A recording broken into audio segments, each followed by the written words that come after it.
पाकिस्तान में तालीम से जितनी मोहब्बत है, मेरा चैलेंज है दुनिया में इतनी मोहब्बत किसी और कौम को नहीं है। उसकी क्या वजह है?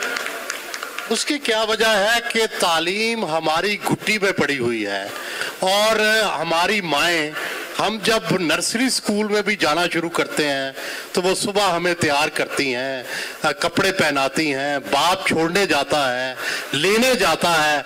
मैंने ना अमेरिका में ये देखा है, ना बरतानिया में देखा है, ना इंडिया में ये देखा है।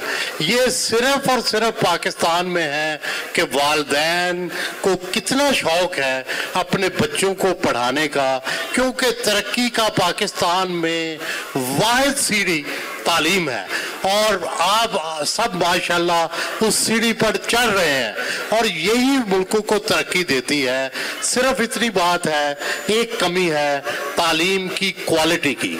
आपने दुनिया में आप वही सिलेबस पढ़ रहे हैं जो अमेरिका में पढ़ा जाता है, लेकिन वहाँ क्वालिटी बहुत बुलंद है।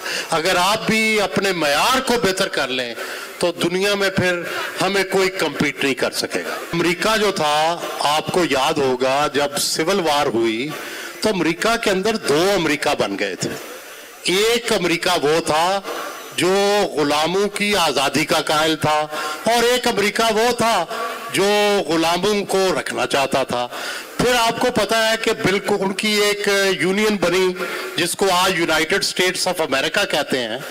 तो वहाँ सबसे बड़ा मसला ये था कि 57 या 51 जो मुख्तलिफ रियासतें हैं, इनको कैसे इकट्ठा रखा जाए। हर एक का कल्चर अलग था, ज़ुबानें भी अलग थी, मुख्तलिफ मुल्कों से लोग हिजरत करके आए हुए थे। तो उन्होंने दो चीज़ों का सहारा लिया जो हमें भी लेना चाहिए। पहली तो बात यह है कि इंसाफ की बुनियाद जो है वो रखनी चाहिए, चाहे कोई छोटा भाई है चाहे कोई बड़ा भाई है। अगर हम इंसाफ करेंगे, अगर इंसाफ नहीं करें तो भाई भी एक दूसरे को छोड़ जाते हैं, वालिदैन से भी बच्चे अलग हो जाते हैं। तो पहला तरीका होता है इंसाफ। जब आप इंसाफ करेंगे तो फिर लोगों को शिकायत नहीं पैदा होंगी। दूसरा तरीका है मोटरवेज। दूसरा तरीका है मोटरवेज। अमेरिका में उसको हाईवेज कहते हैं। अब मेरे बहुत से भाइयों ने कभी लाहौर नहीं गए होंगे, कभी सरगोदा नहीं गए होंगे, कभी मेरे शहर जोराबाद नहीं गए होंगे। तो इसी तरह मेरे जोराबाद के लोग कभी सक्खर नहीं आए होंगे।